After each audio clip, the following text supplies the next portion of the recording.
apertura. Bueno, muy buenas noches para los 140 personas que nos acompañan en sala.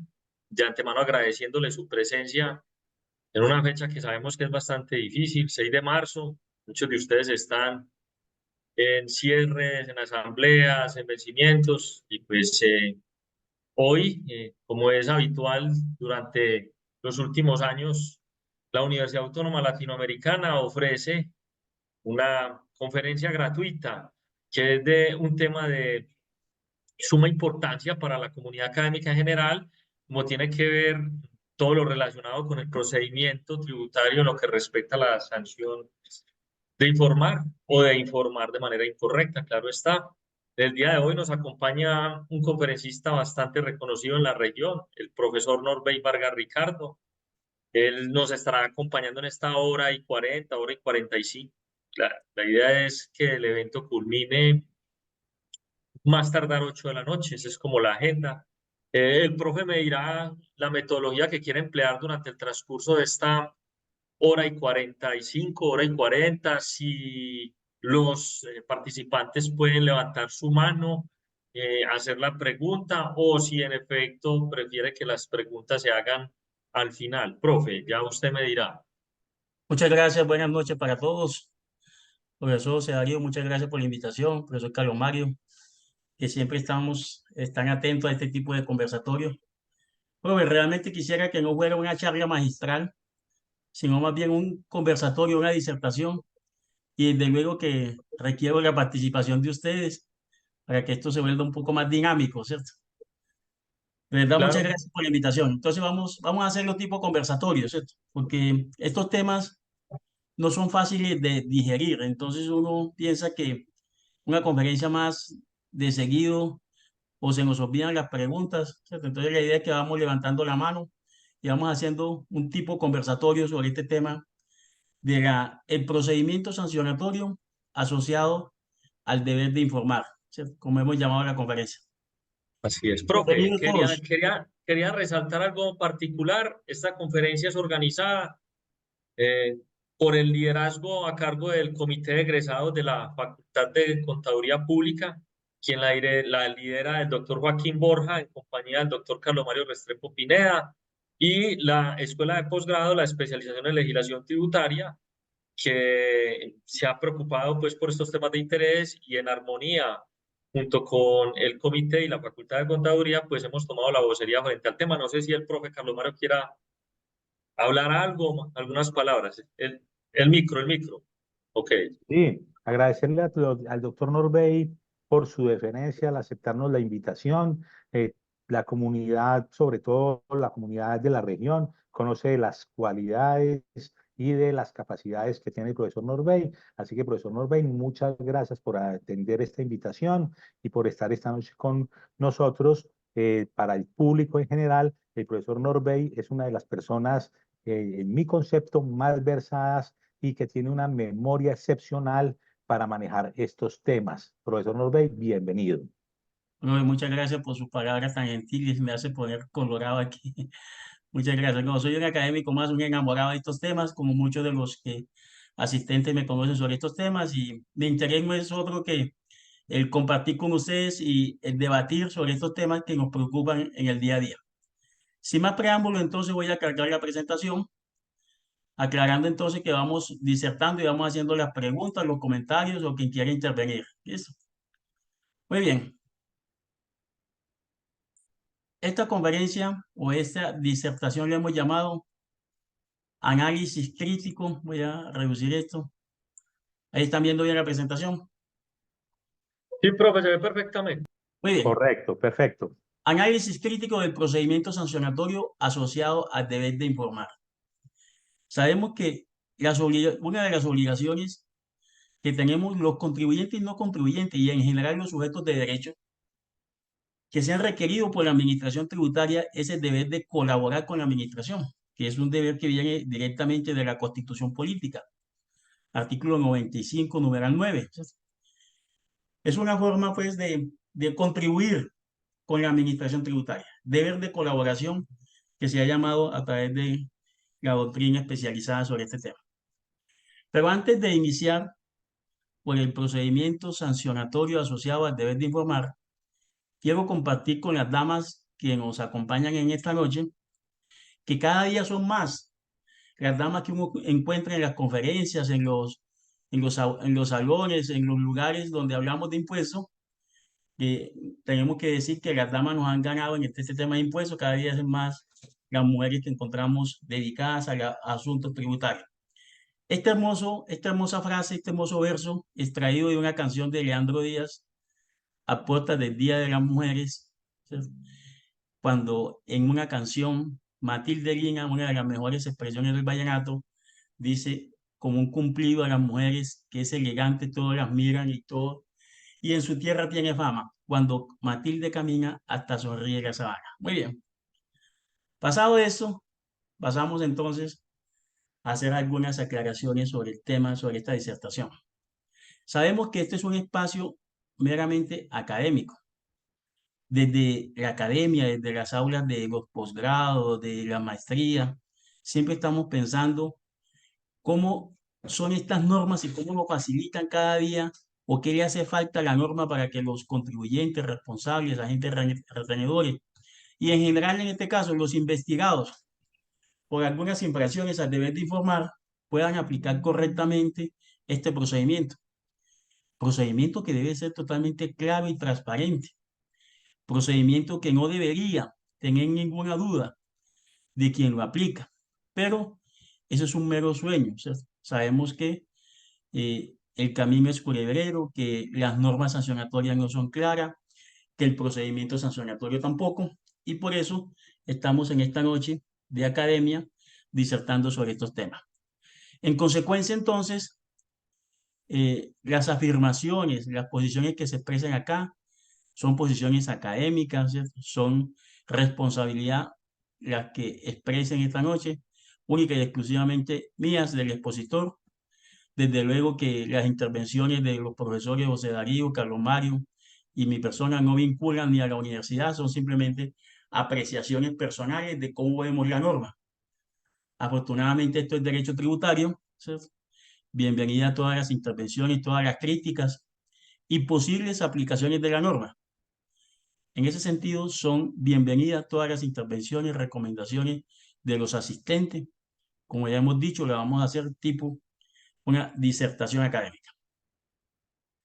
En ese sueño que mencionaba hace un instante, es importante traer a colación un salvamento de voto en una sentencia de constitucionalidad del año 2000. Esta sentencia C597, que creo que hoy más que nunca, este salvamento de voto de estos tres magistrados, Alfredo Beltrán Sierra, José Gregorio Hernández y Carlos Gaviria Díaz, en relación con las características que debe tener la norma tributaria, la norma sancionatoria. Incluso yo extendería el procedimiento sancionatorio y el procedimiento tributario mismo en un Estado de Derecho como ese. Les recomiendo la lectura de este salvamento de voto, que con el análisis de ustedes me dirijo a leer. Dice, este salvamento que en cualquier Estado, pero particularmente en un Estado de Derecho, un Estado social de derecho como el nuestro, las normas que imponen deberes a los ciudadanos o desestiman conductas, entre ellos el deber tributario, ¿cierto? Los delitos, mediante la amenaza de pena, deben ser tan claras que el destinatario no puede inferir o pueda inferir mejor a partir de su texto cuál es exactamente el deber a su cargo y cuál es la conducta que debe observar o omitir para no padecer los rigores de la coacción estatal, para no padecer los rigores del mal jurídico llamado sanción. Esto significa, y aquí viene la parte más importante de este salvamento de voto, que las normas que establecen tributos y las que tipifican delitos han de ser tan inteligibles, tan claras, que no necesiten intermediarios que precisen su contenido. Dice el salvamento de votos, si otra cosa ocurre, se escamotea el principio de legalidad, que en uno y otro campo han de tener vigencia rigurosa. Un salvamento de votos para enmarcar, reitero, que tiene plena vigencia en estos momentos. Y en lo que vamos a ver o a disertar en esta tarde-noche sobre el procedimiento sancionatorio asociado al deber de informar. ¿Qué es el procedimiento tributario y el procedimiento sancionatorio? Sabemos que el procedimiento tributario es un conjunto de normas, reglas, que regulan el proceso de fiscalización y determinación de los impuestos y también la imposición de sanciones. En uno y otro caso, en el procedimiento tributario y en el procedimiento sancionatorio, las facultades, digamos, las actuaciones de la administración tributaria deben estar rodeadas de una serie de garantías al investigado, o bien al investigado tributario, o bien al inculpado en el caso de una sanción. De todas maneras, entonces, esas actuaciones o ese procedimiento debe estar rodeado de esas garantías y que le permitan a los contribuyentes, a los inculpados en un proceso sancionatorio, ejercer el derecho de defensa, debido proceso, aportar pruebas y todo lo que encierra el derecho del debido proceso. Doctor Carlos Mario, usted tiene por ahí un libro muy importante que yo lo he leído muy bien y tiene una descripción fantástica del debido proceso. ¿Cómo asociamos el debido proceso en estos procesos sancionatorios y procedimientos tributarios? Algo que nos quiera aportar.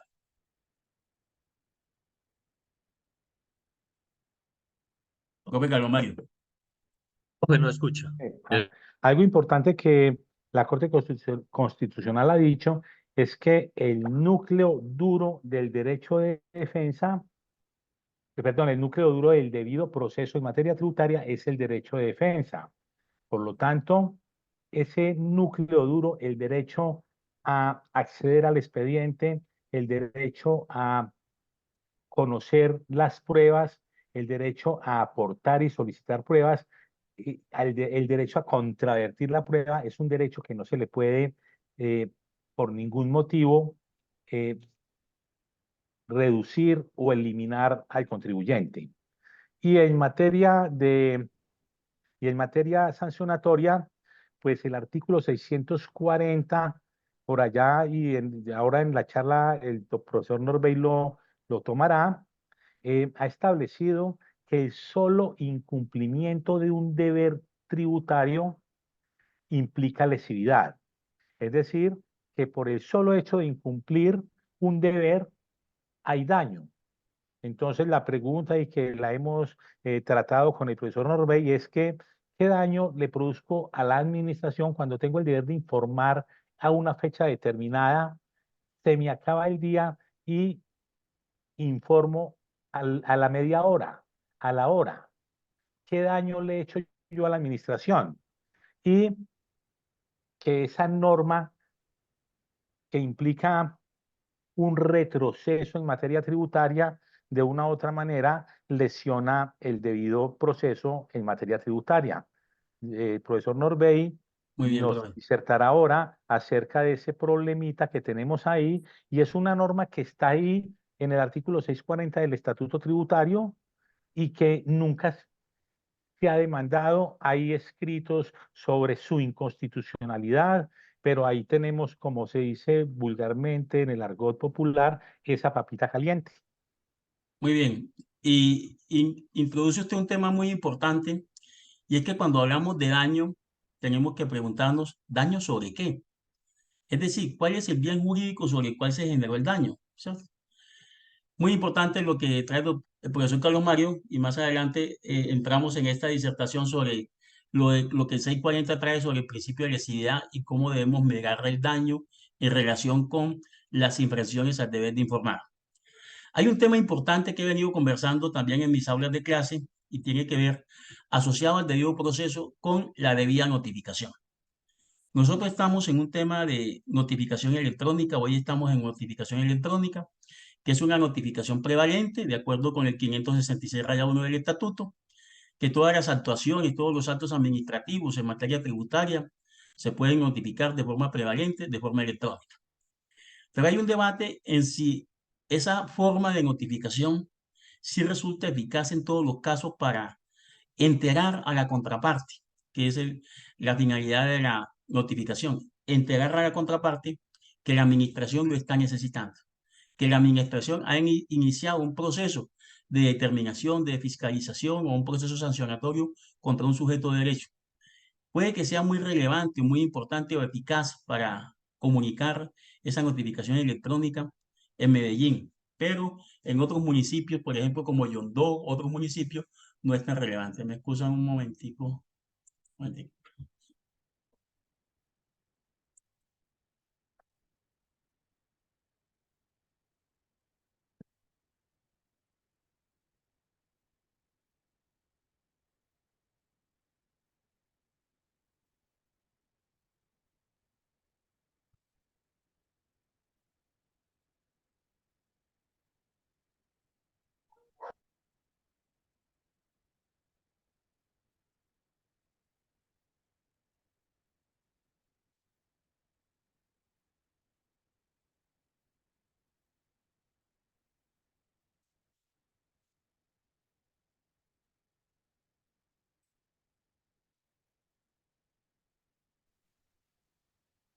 Buenas tardes.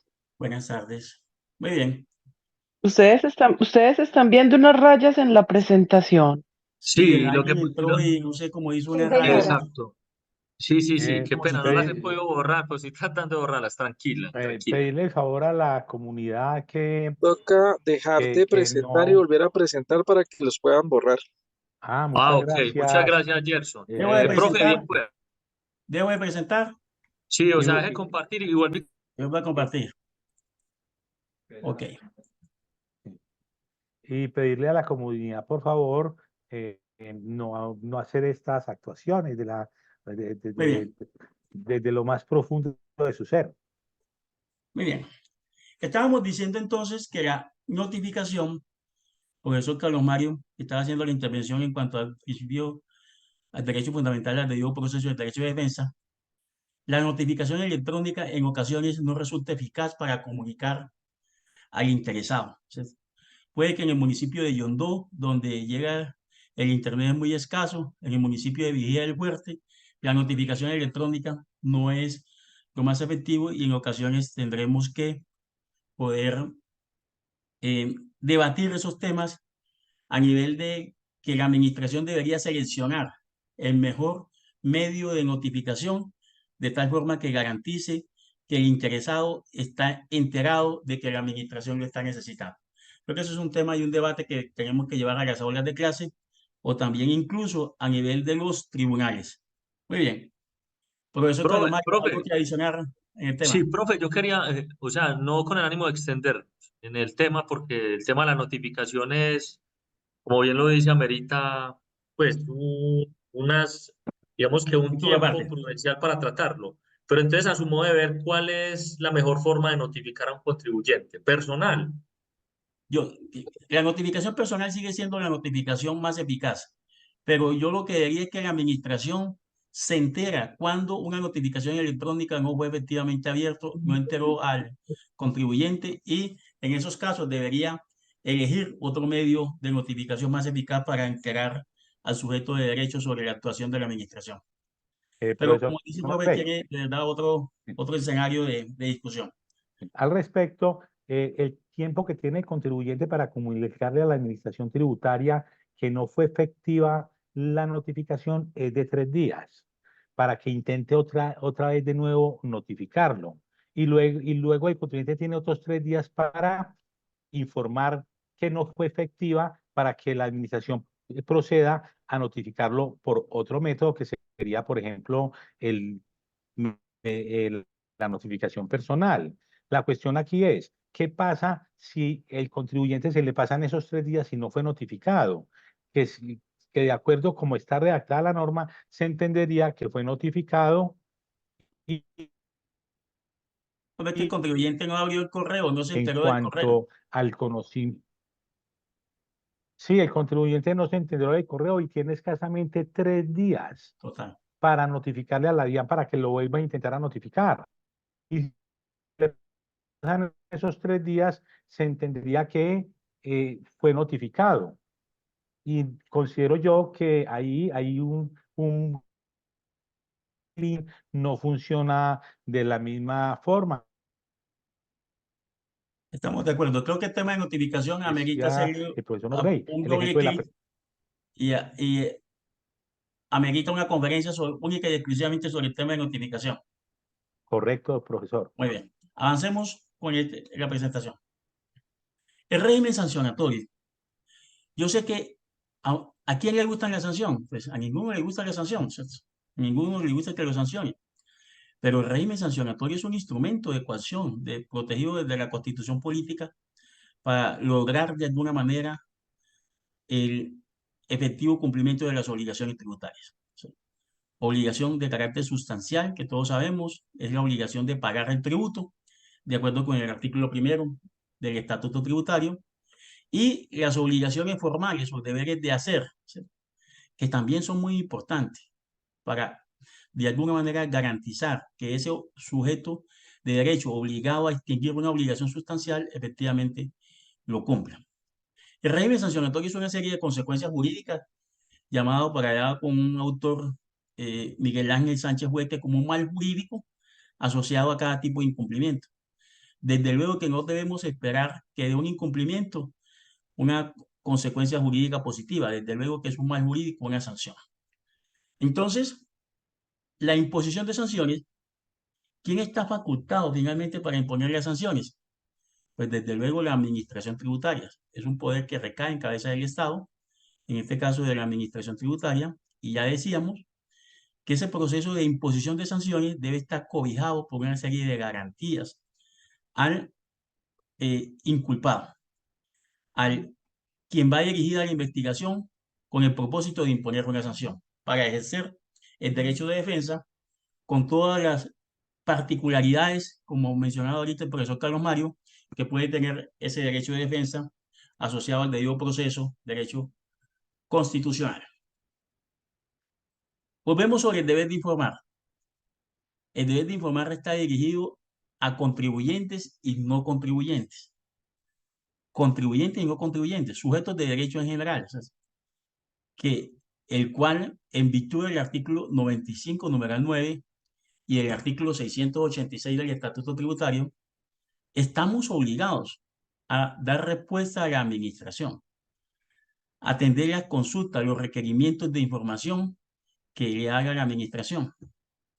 Porque, si bien recordamos, la administración tiene amplias facultades de fiscalización de acuerdo con el 684 del Estatuto. Entonces a uno en estas oficinas de consultoría le preguntan a algunos clientes, pero si es que la administración tributaria ya solicitó esa información, o es que esta información no le sirve a la administración tributaria para el objeto de la investigación. Mi recomendación en estos casos es no discutir el fondo que tiene la administración para pedir tal información, sino que, como acabamos de decir, tiene amplias facultades de fiscalización y los contribuyentes, responsables, agentes retenedores y en general sujetos de derecho, tenemos la obligación, en los términos del artículo 95, numeral 9 y ese artículo 686 del Estatuto, de reportar esa información a la administración tributaria según requerimiento. Porque o si no, nos metemos en un problema de incumplimiento al deber de informar. Incumplimiento al deber de informar o sanciones asociadas al deber de informar con su procedimiento, que es el tema que nos ocupa esta tarde. Sabemos entonces también que la información que solicita la administración puede derivar en un requerimiento particular o requerimiento ordinario de información, que hemos llamado un requerimiento ordinario de información, que de forma general tenemos un término para responder de 15 días calendario. Una norma que está consagrada en el artículo 261 de la ley 223 del 95, la cual señala que el término mínimo para dar respuesta a un requerimiento ordinario de información son 15 días calendario. Y reitero o hago insistencia en el término mínimo porque, en todo caso, si el requerido no prepara la información, no es suficiente el término, puede solicitar la ampliación del término y la administración no tendría cómo negarle esa ampliación. La otra información que solicita la administración es la famosa información exógena tributaria, que es una información estandarizada en los términos del artículo 623 y siguiente hasta el 631-1 del Estatuto, que es una información que deben reportar unos sujetos de derecho cada año, que llamamos información en medio magnético de información exógena tributaria, siendo la más reconocida la del artículo 631 del Estatuto. Muy bien. De forma general, la consecuencia jurídica por el incumplimiento al deber de informar, por la infracción a las conductas al deber de informar, es una sanción tributaria contemplada en el artículo 651 del Estatuto. Entonces, ese procedimiento que vamos a analizar en esta tarde-noche nos lleva por el recorrido del artículo 638 del Estatuto Tributario y el artículo 651. Además de una sentencia de unificación, o sea, se integra a este procedimiento una sentencia de unificación del año 2019, que es la sentencia 22185. Una sentencia que, como vamos a ver a continuación, en mi sentir, modifica el procedimiento sancionatorio tributario y que hay que tenerlo en cuenta en los procesos de investigación de imposición de sanciones por estas infracciones al deber de informar, bien por parte de la Administración Tributaria, Dirección de Impuestos y Aduanas Nacionales, DIAN, o también por infracciones al deber de informar frente a las autoridades tributarias de orden territorial. Todos sabemos que los municipios hoy ya han incorporado dentro de sus obligaciones formales la famosa información exógena tributaria. Entonces, lo que vamos a estudiar a continuación también les aplica al procedimiento sancionatorio de que se hacen uso de las entidades territoriales para imponer las sanciones asociadas al deber de informar, o bien información exógena tributaria, o bien el requerimientos diarios de información. Miremos la naturaleza jurídica, un poco la naturaleza jurídica de esta sanción tributaria, ¿cierto? La sanción tributaria como tal es un producto de el reproche a una infracción, a una afectación a un bien. Ahorita hablaba el profesor Carlos Mario de lesividad del artículo 640, daño. Y decíamos, cuando yo hablo de daño, tengo que preguntarme sobre qué bien jurídico estoy generando el daño para poder medir el monto, el grado de afectación a ese bien jurídico. ¿Cierto? Eso es algo que en el derecho sancionatorio tributario en Colombia estamos, digo que en pañales. Nos falta precisar cuáles son los bienes jurídicos que se protegen con la sanción tributaria, dependiendo del tipo de sanción. Es muy claro, por ejemplo, que si hablamos de los intereses moratorios, sabemos que los intereses moratorios es, voy a decirlo, una sanción impuesta por no pagar oportunamente o no cumplir oportunamente con la obligación sustancial. Según dice el artículo 1 del Estatuto, esa obligación sustancial es el no pago oportuno del impuesto, anticipo o retención. Impuesto, anticipo, retención, de acuerdo con el 634, intereses moratorios. Y de acuerdo con eso, sabemos que se está protegiendo la hacienda pública. La hacienda pública, que no va a haber pagado oportunamente un impuesto, una tasa, una contribución. Pero si la sanción es otra, si la sanción es por infracciones al deber de informar, ¿cuál es el bien jurídico que se protege? Es la función de la administración tributaria, es la información. ¿Cuál es el bien jurídico? Al parecer es como la función que lleva a cabo la administración tributaria. Y de acuerdo con ese grado de afectación, con ese grado de daño, sería entonces la sanción. ¿Cuáles son los bienes jurídicos que se protegen? Creo que es una discusión que tenemos en el sistema sancionatorio en Colombia, que no están plenamente identificados esos bienes jurídicos protegidos o tutelados, lo que impide de alguna manera aplicar en ocasiones con más certeza principios de proporcionalidad, gradualidad y lesividad, que valga la pena recordar, principios que están vigentes, aunque fue derogado el artículo 197 de la ley 1607 del año 2012, que relacionaba estos principios. La misma DIAN ha aceptado que estos principios se detraen, se decantan de la Constitución política y que aún están presentes en el sistema sancionatorio tributario en Colombia. Hay una sentencia que el doctor Carlos Mario cita en su libro, si no estoy mal, profesor Carlos Mario, sentencia C690 del 96, que habla que la sanción tributaria está legitimada por el daño al bien jurídico tutelado. Es decir, si no hay daño, no habría sanción, porque no hay reproche, no habría sanción. Sentencia C690, se la recomiendo, ¿cierto? Y hay una referencia que le he escuchado al doctor Eugenio Raúl Zaffaroni, un penalista argentino que seguramente muchos lo han leído, lo han escuchado.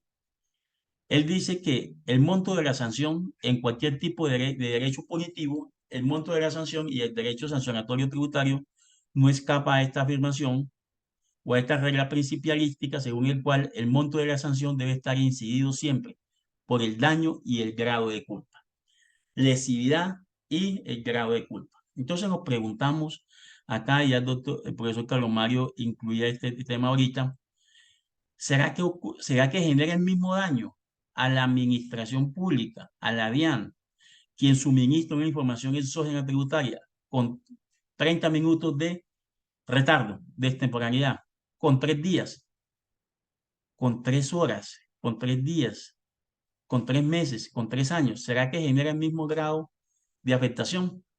¿Cómo mediamos ahí o cómo aplicamos el principio de proporcionalidad, gradualidad y lesividad que supuestamente están expuestos en el 640 del estatuto? Y vamos a ver que no son principios, sino que son simples meras reglas lo que hay en el 640. Muy bien. Todos esos, más que respuestas, son preguntas que nos formulamos, preguntas académicas y que dejamos en punta para seguir el debate.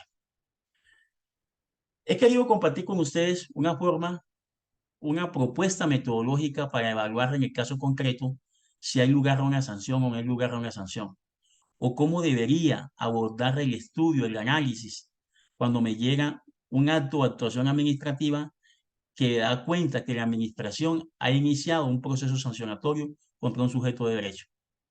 Dicen, recomendamos primero identificar el tipo de acto o actuación. ¿Qué significa eso? ¿Qué es lo que me están enviando? Me están enviando un correo masivo, me están enviando una invitación a presentar la información exógena tributaria. Es decir, estoy en la etapa persuasiva o ya me mandaron un pliego de cargos. Yo doy respuesta al pliego de cargos. ¿Qué forma de atenuación punitiva tengo con el pliego de cargos? O si fue una resolución sanción. Me enteré que me iban a sancionar cuando me llegó la resolución sanción. Entonces, ¿qué pasó con el acto previo? Porque todo acto definitivo, según el artículo 42 del CEPACA, todo acto definitivo requiere un acto previo. Y ese acto previo lo que busca es que el afectado de alguna manera presente sus descargos frente a la intención de la administración, que en este caso sería imponer una sanción. Entonces, lo primero es identificar qué tipo de actuación es. Si estoy frente a una invitación, estaría en la etapa persuasiva. Si estoy frente a un pliego de cargos o ya estoy frente a una resolución sanción. Hay que individualizar el sujeto de derecho a quien va a dirigir la actuación. Esto a veces uno dice, bueno, pero sí vale la pena hacerlo. En ocasiones hay errores, ¿cierto? Identifican un sujeto de derecho que no es el que cometió la infracción. Entonces, debe haber plena identidad del sujeto de derecho a quien la administración pretende imponer una sanción. La existencia del hecho. Efectivamente, yo sí estaba obligado a reportar la información. Yo sí cumplí con los presupuestos fácticos para dar cumplimiento a esa obligación de informar información exógena. Y desde luego a la imposición de la sanción. Algo muy importante en materia de procedimiento, en materia sancionatoria, el conteo de los términos. Entonces, la información corresponde a qué año? A 2019, a 2018. Está en términos de caducidad, prescripción o firmeza. Esos términos son muy importantes. Vamos a ver ahorita que en el 638, si bien la norma habla de prescripción, el Consejo de Estado ha dicho que no es prescripción, sino caducidad de una facultad sancionatoria. Entonces, yo tengo que importar esos términos. Muy bien. Hay un micrófono abierto. Identificar el vínculo del sujeto de derecho con la infracción, muy importante. Al final del día, evaluar cuál es el problema jurídico y las instituciones que están tocando, si es efectivamente información exógena o si es falta a atender un requerimiento ordinario de información. Yo el año pasado tuve la oportunidad de atender un requerimiento ordinario, una sanción propuesta por haber enviado una información al municipio de La Estrella con 6 días de extemporaneidad. 6 días. Y la administración ya había archivó el caso y aún así sancionó al contribuyente o le propuso sanción al contribuyente por 6 días de mora en la entrega de la información exógena. Y la información exógena, requerida en ese en ese oficio del municipio de La Estrella, efectivamente fue utilizada por el municipio y llevó al archivo del caso. Y aún así, el municipio siguió el proceso sancionatorio por la extemporaneidad en la entrega de la información de 6 días. Desde luego que en ese caso no hay daño, desde luego que en ese caso no hay lugar a la sanción, porque la autoridad tributaria, en este caso la Secretaría de Hacienda del municipio de La Estrella, utilizó la información al punto de que llevó al archivo del caso y finalmente sancionó al contribuyente. No hay lugar a la sanción. Identificar si efectivamente ya estamos ante el incumplimiento, cuáles son las formas de atenuación de la sanción. ¿En qué momento procesal estoy? Vamos a ver que en relación con el deber de informar, hay unas disminuciones de la sanción que están contempladas en el mismo artículo 651. Vamos a ver ahorita. Si yo estoy antes del pliego de cargos, entonces la sanción es una. Si yo estoy después del pliego de cargos y antes de la resolución sanción, la sanción es una. Y si estoy después de la resolución sanción, la forma de atenuación o disminución de la sanción es otra. Desde luego que debo aplicar o pasar por el artículo 640 a ver qué forma adicional hay de disminuir la sanción. Y finalmente voy a seleccionar la mejor forma de actuación, si estoy dándole respuesta a un pliego de cargos o si voy a interponer un recurso o si me allané a la sanción, entonces cómo debe ser la forma de actuación para lograr cerrar el caso y lograr de alguna manera, dentro del incumplimiento, optimizar el monto de la sanción. Muy bien. Ahí vamos. ¿Alguna pregunta, algún comentario? Hay varios micrófonos abiertos, un micrófono abierto por ahí. No, profe, yo se los he alcanzado a cerrar. De pronto puede ser el señor Gerson Grajales, pero Muy bien. ya alcanzó a cerrar. Eso es como unos preliminares, ¿cierto? Como unos antecedentes. En tanto procedimiento sancionatorio propiamente dicho, tenemos que pasar entonces por el artículo 637 del Estatuto. Cuando hablamos de imponer sanción, entonces, ¿quién impone la sanción? Pues la autoridad tributaria, en este caso, la Dirección de Impuestos y Aduanas Nacionales DIAN o las Secretarías de Hacienda municipales o distritales. ¿Listo? Las sanciones se imponen por la autoridad tributaria mediante resolución independiente o en liquidaciones oficiales. Finalmente, ¿de qué depende? Que la administración escoja uno u otro medio. Por ejemplo, si estamos hablando de sanción por inexactitud, sería en la liquidación oficial de revisión, ¿cierto? Si estamos hablando de una sanción por asociadas al deber de informar, de alguna manera sería mediante una resolución independiente, sin perjuicio de que se puede utilizar la liquidación provisional también para imponer sanciones, siempre y cuando se cumpla con los presupuestos que exige la liquidación provisional en relación con el monto del patrimonio y el monto de los ingresos. Eso en cuanto a la imposición de sanciones. La imposición de sanciones siempre requiere un acto previo, como el acto definitivo, siendo resolución o siendo liquidación oficial mediante el cual se impone la sanción, requiere un acto previo que le permita al contribuyente, al obligado o al investigado exponer sus descargos. Y las sanciones se autoliquidan, porque también podemos autoliquidar las sanciones, y todos sabemos que en los términos de 651 del Estatuto, es decir, sanciones asociadas al deber de informar, cuando el contribuyente o el obligado a informar mutuo propio se autosanciona, reconoce su falta y se autoliquida la sanción, entonces esa sanción queda en un 490. Es decir, la sanción tributaria no queda en ningún acto administrativo. Yo creía que esto es una excepción, pero cuando la sanción se impone por la administración, en mi sentir, es un tema de debate y lo vamos a ver ahorita, la sanción debe quedar consolidada en un acto administrativo definitivo. Ojo, cuando la sanción es impuesta por la administración tributaria y aún en los casos donde el obligado a informar, infractor en este caso, se allana y cumple con los requisitos para ese allanamiento, para esa reducción de la sanción, esa sanción también debería quedar en un acto administrativo definitivo, que le permita al contribuyente certeza, seguridad jurídica sobre la sanción que está extinguiendo, aún con las reducciones por haberse allanado. Profe, yo ahí tengo una pregunta Sí, técnica. y se lo he manifestado mucho a Carlos Mario. Para mí ha sido muy difícil entender la manera como en un proceso de revisión, cuando, digamos, la autoridad solicita ciertos datos, no son suministrados por el contribuyente, pues de cierta manera se incorpora la sanción por no informar dentro del proceso, como lo explicabas ahora. La pregunta técnica aquí es, supongamos que el contribuyente está siendo fiscalizado por la autoridad tributaria en un proceso de revisión.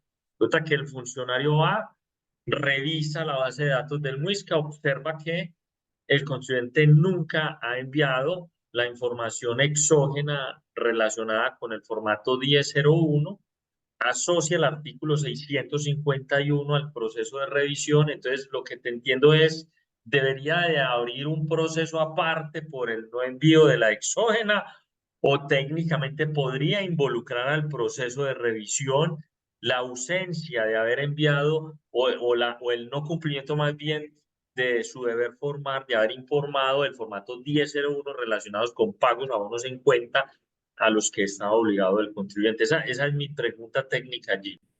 Sí, ese es un tema de debate, profesor José Darío, es un tema de mucho debate. Pero lo que ha dicho el Consejo de Estado en ese caso es que si dentro del proceso de investigación y como acto previo, no estaría el pliego de cargos, sino que estaría el requerimiento especial. ¿Sí?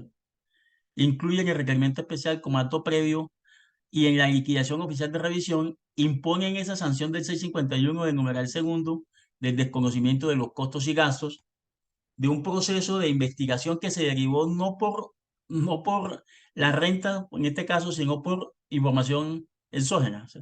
Termina afectando la declaración de renta. ¿Sí? Pero ahí el cumplimiento del acto previo sería requerimiento especial. O Ahí sea no que es o sea que el requerimiento especial entra a reemplazar o a suplir el pliego de el, cargos. el pliego. Ok. Sí. Ese es el punto en ese caso que plantea. Pero es un tema de debate, porque fíjese que como usted bien lo anota, empieza la investigación por un tema de información y termina siendo o terminando afectando la renta, desconocimiento de costos y gastos. ¿Cierto?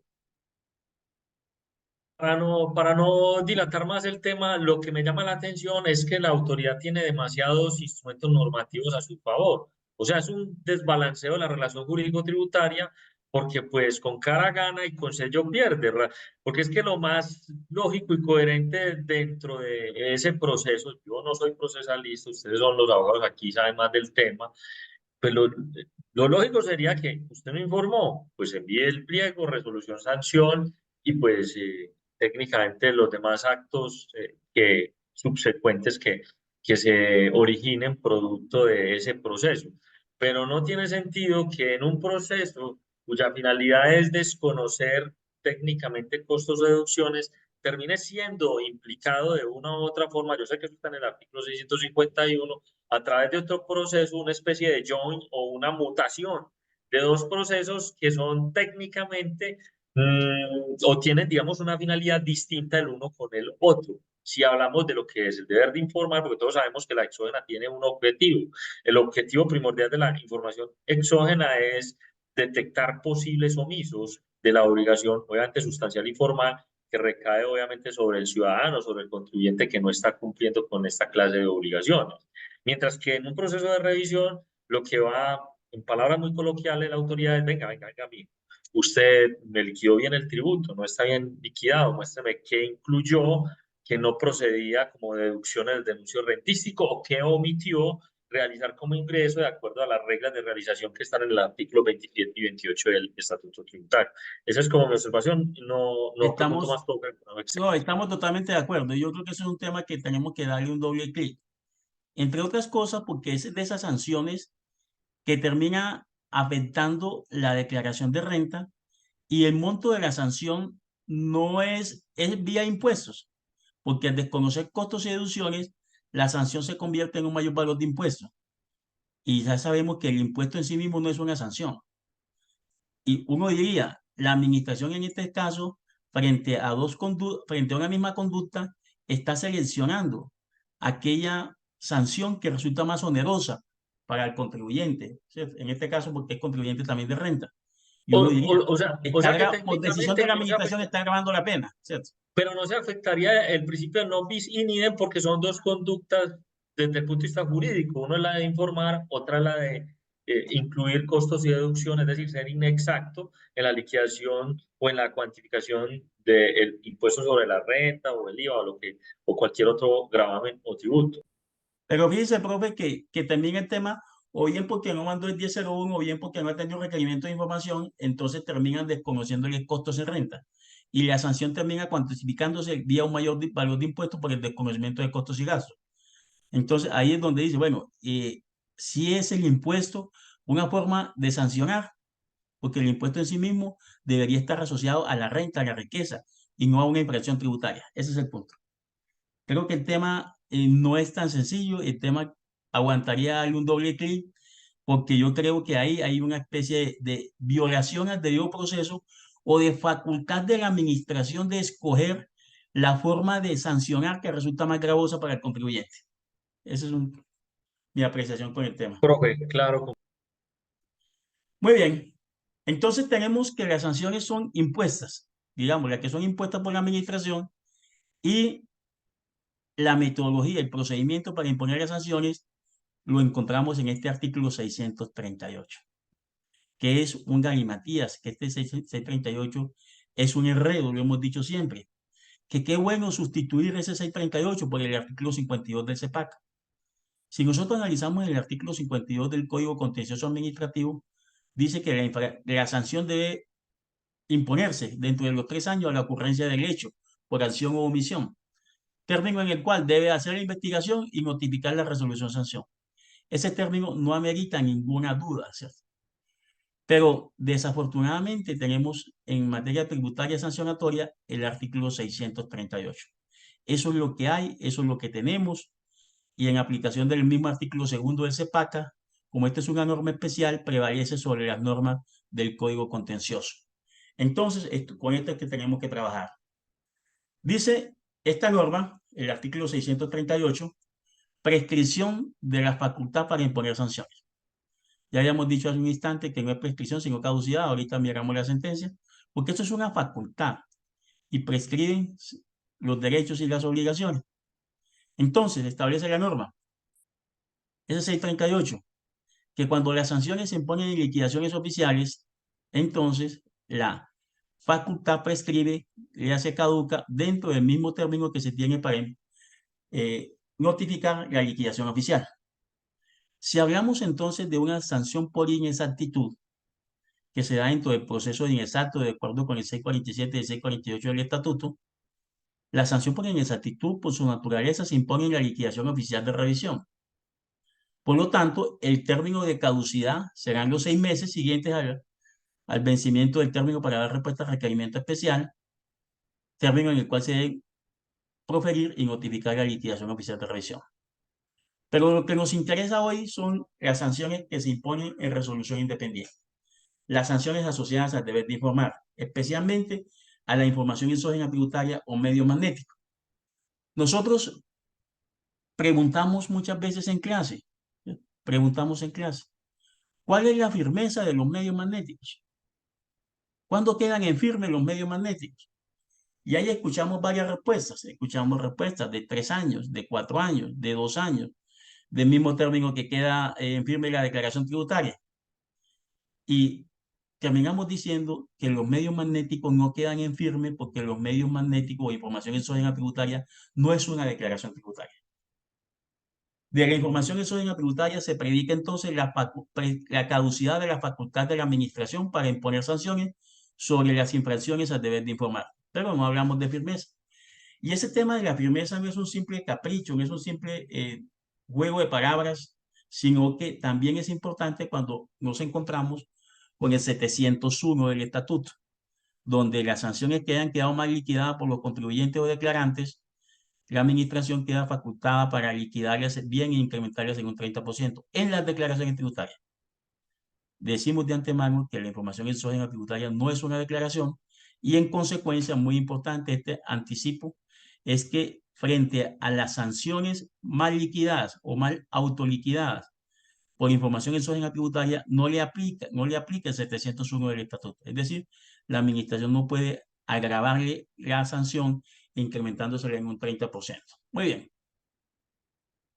Dice esta norma, el 638, dentro de este enredo que tenemos, que cuando las sanciones se impongan en resolución independiente, deberá formularse el pliego de cargos. Formularse el pliego de cargos dentro de los 2 años siguientes a la fecha en que se presentó la declaración de renta o de ingresos y patrimonio del periodo durante el cual ocurrió la irregularidad sancionable. Jorge Alexander Martínez levantó la mano, voy a terminar de leer y le damos la palabra. ¿Ves? Dice que la declaración, en la fecha en que se presentó la declaración de renta ocurrió la irregularidad sancionable o cesó la irregularidad para las infracciones continuadas. Ese pedacito ha sido un objeto de debate, sobre todo en el tema de cómo contamos esos términos. O si la administración puede, antes de esos 2 años, iniciar el proceso sancionatorio. Al parecer no, porque supuestamente está autorizado es para dentro de esos 2 años siguientes a la fecha en que se presentó la declaración. Antes de esto, vamos a presentar un ejemplo para poder entender este tema, como está literal en el artículo 638. Para poder entender un poco esa lectura del 638, vamos a hacer un ejemplo. Partimos de una información exógena tributaria de un obligado por el año grabable 2020.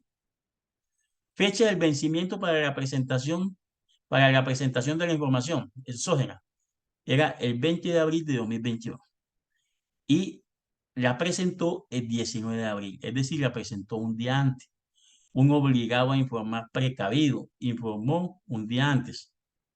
Tipo de infracción: fue cumplido, pero informó con errores. Muy bien. ¿Cuándo se cometió el error? Pues el día que presentó la información, el 19 de abril de 2021. Ese día cometió la infracción. ¿Cuándo cometió la infracción? Pues en el 2021. ¿Cuál era la fecha de vencimiento de la declaración del año grabable de 2021 del impuesto a la renta? El 25 de abril de 2022. Pero esa declaración, extrañamente, se presentó el 24 de diciembre de 2022. No se presentó de forma extemporánea. Entonces nos preguntamos, ¿hasta qué fecha tiene la DIAN para imponer sanción? Es decir, ¿cuál es la fecha de caducidad para la DIAN imponer esta sanción?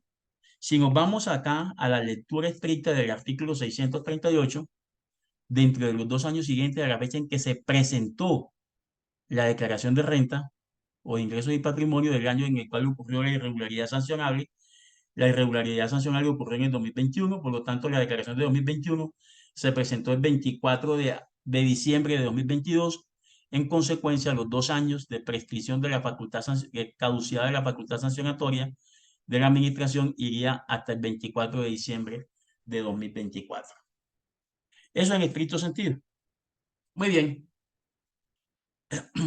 ¿Hay alguna pregunta? Bueno, ¿quién Profe, está levantando la mano? Jorge Alexander había levantado la mano. Jorge, bien pueda. Él está en la sala. Jorge Alexander Martínez.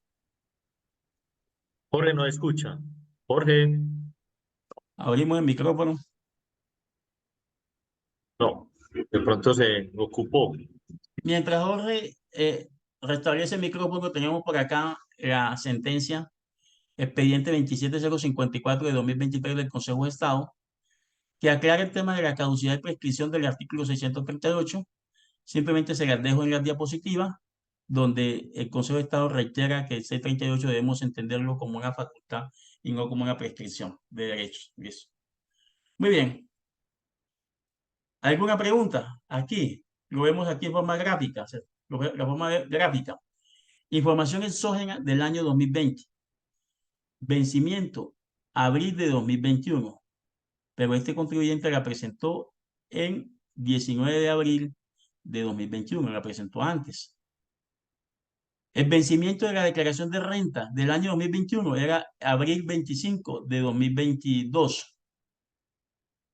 Y la declaración se presentó el 12 de diciembre de 2022. Luego, si contamos los 2 años, entonces nos daría el 24 de diciembre de 2024, los 2 años.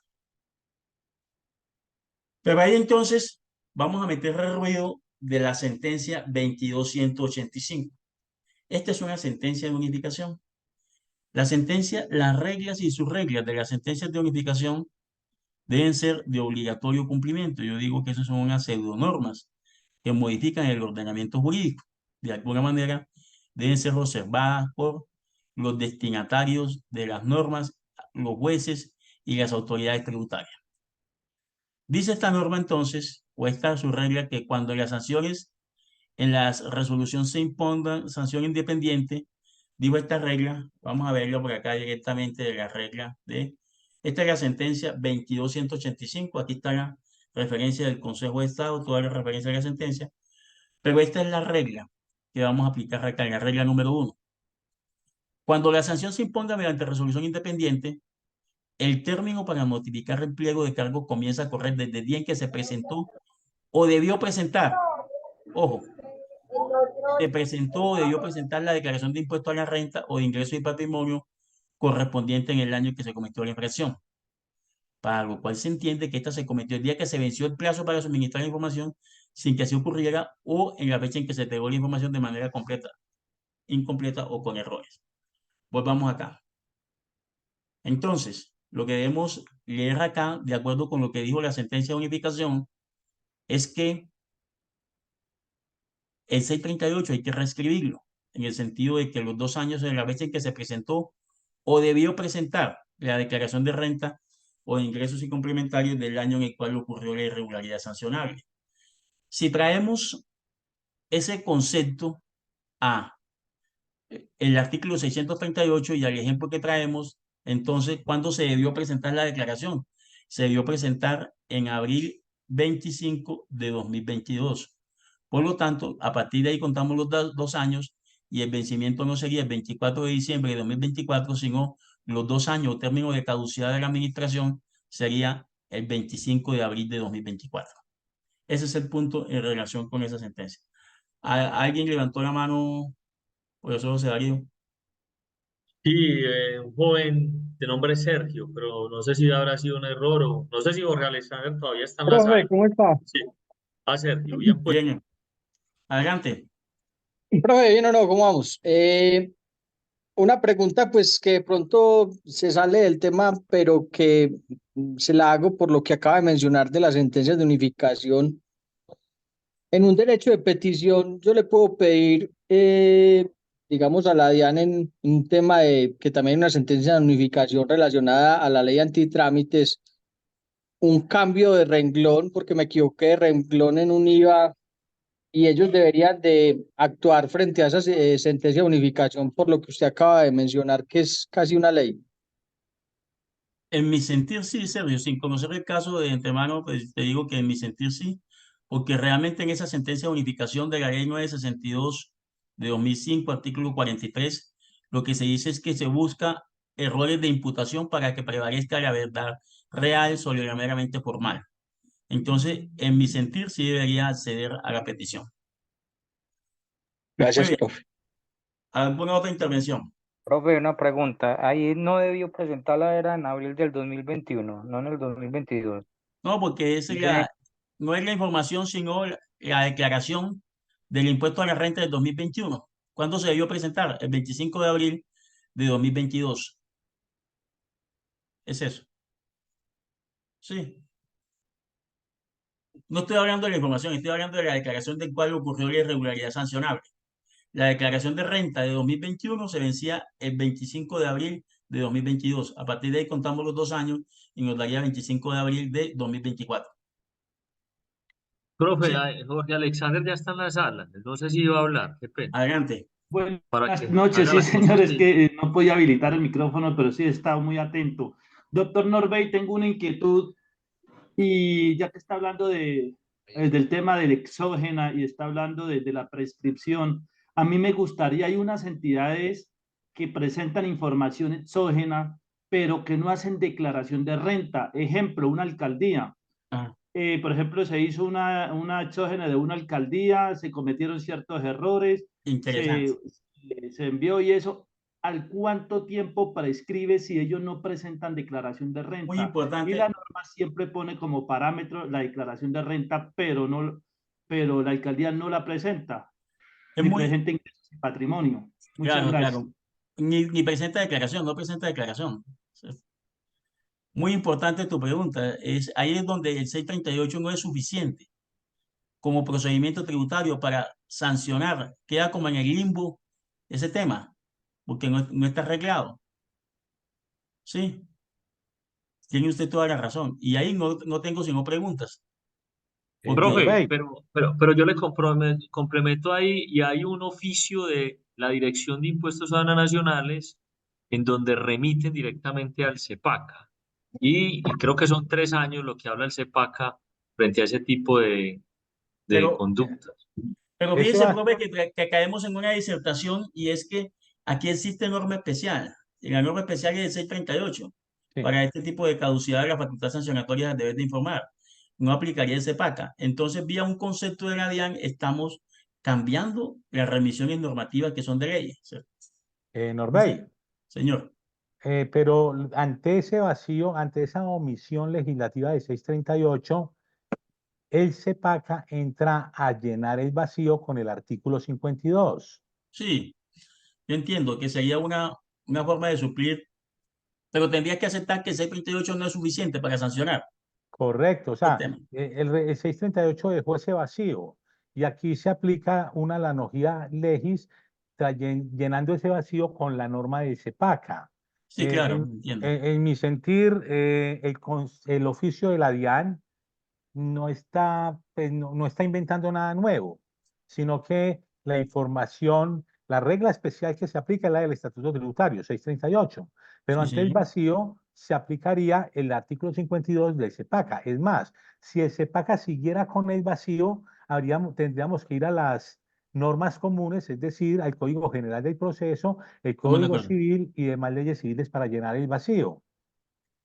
Sí, estamos de Y acuerdo, sino que ahí, digámoslo así, la solicitud es que ese 638 sea de alguna manera redactado o incorporado en su plenitud el artículo 52 de CEPAC. claro, eso, incluso hay, digamos, ahí hay un producto que podría ser un producto de investigación eh, que el Congreso redacte de nuevo el artículo 650, el 638 con el objeto de armonizarlo con el 52 del Estatuto Tributario para suplir ese vacío que dejó, perdón, el artículo 638. El legislador en su momento no previó esa situación y lo amarró a la declaración de renta o la declaración de ingresos y patrimonio. Y obviamente, como dice la persona que pregunta, hay personas que tienen el deber de informar, pero no son contribuyentes ni de renta ni de ingresos y patrimonio. Estamos de acuerdo. Muy bien. ¿Alguna otra pregunta? Yo quiero terminar mis comentarios en relación con la sentencia 2285 de 2019, que no es solamente frente a la precisión del artículo 638, sino frente a un tema probatorio. Los invito a revisar estas reglas cuando dice la regla 2 que las autoliquidaciones presentadas, llámese declaración de renta, por el obligado tributario que tiene mérito probatorio para determinar si está obligado a rendir información exógena. Sin embargo, si se demuestra que efectivamente en esa declaración tributaria hubo un error que llevó como consecuencia jurídica a que tendría que presentar información exógena tributaria, no significa per se que esa declaración de renta es la única prueba. Si tiene otra prueba que pueda desvirtuar la declaración de renta, es suficiente para demostrar que no está obligado a información exógena tributaria.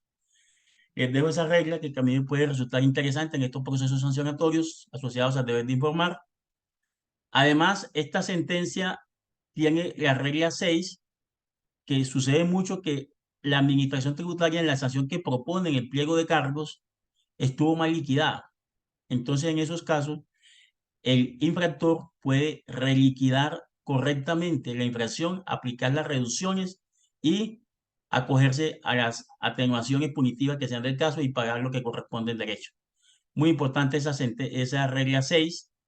Y por último, algo que ya hemos debatido, pero que la misma sentencia lo trae, que esas reglas o sus reglas se aplicaban a situaciones ocurridas a infracciones antes de la ley 1819 de 2016.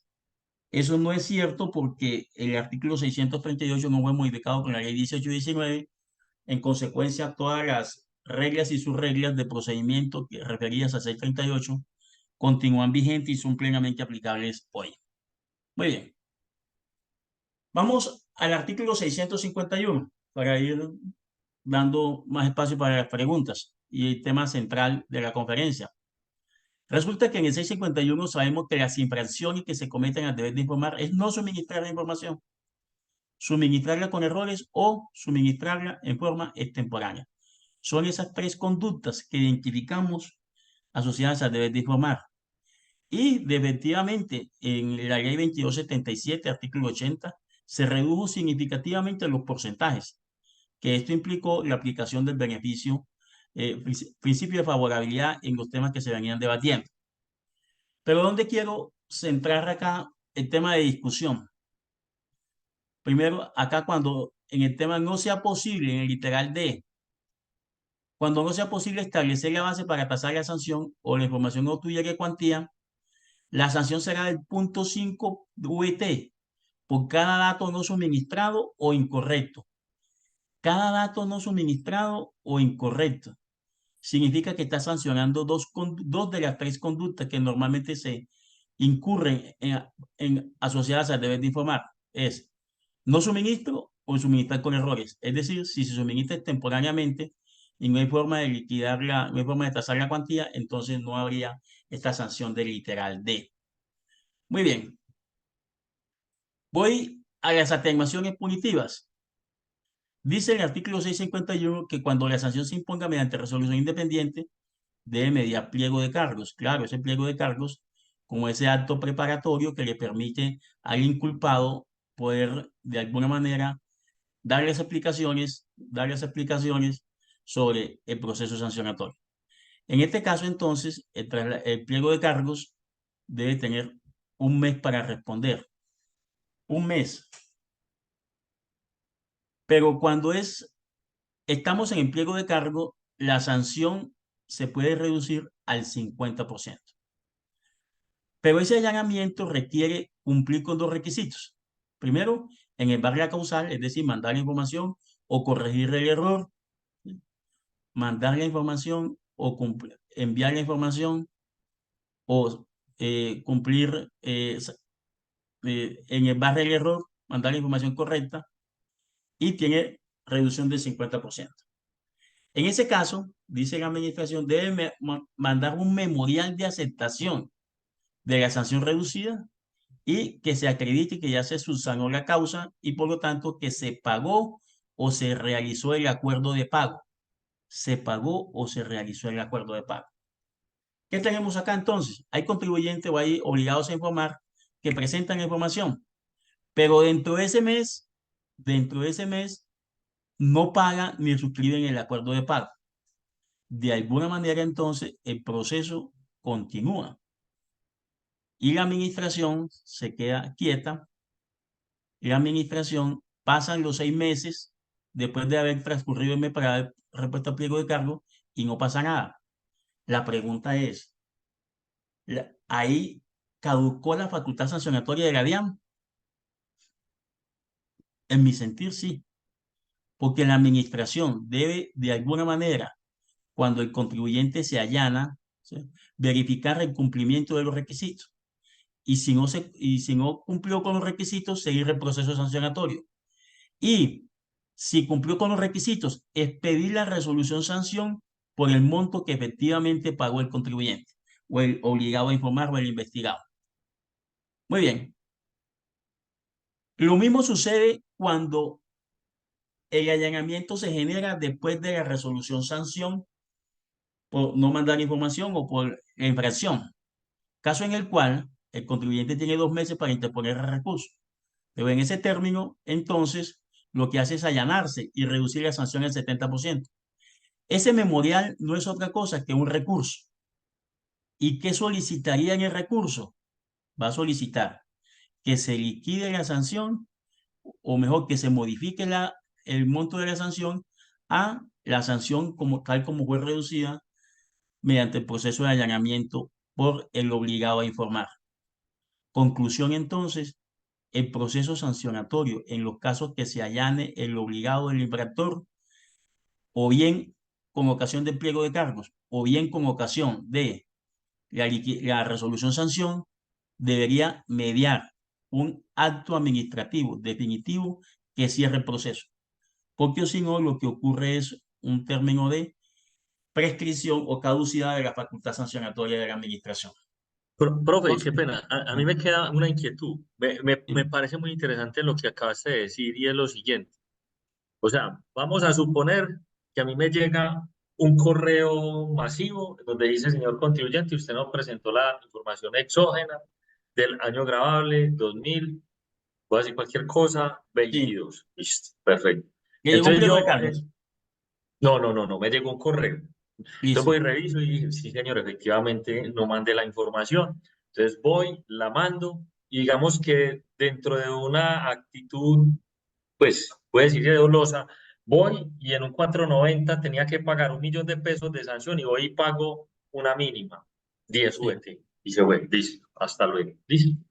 Quiere decir que yo subsané la irregularidad, pero producto de haber subsanado la irregularidad, liquidé una sanción que técnicamente no era la misma.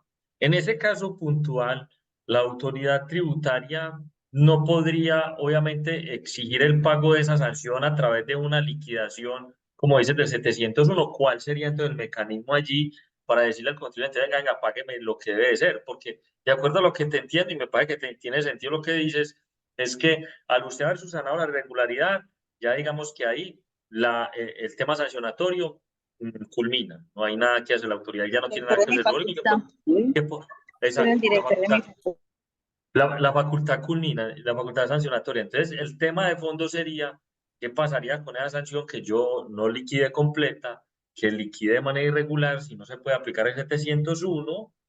¿Y cuál sería técnicamente el procedimiento que debería de utilizar la administración tributaria? Ese es el planteamiento propio.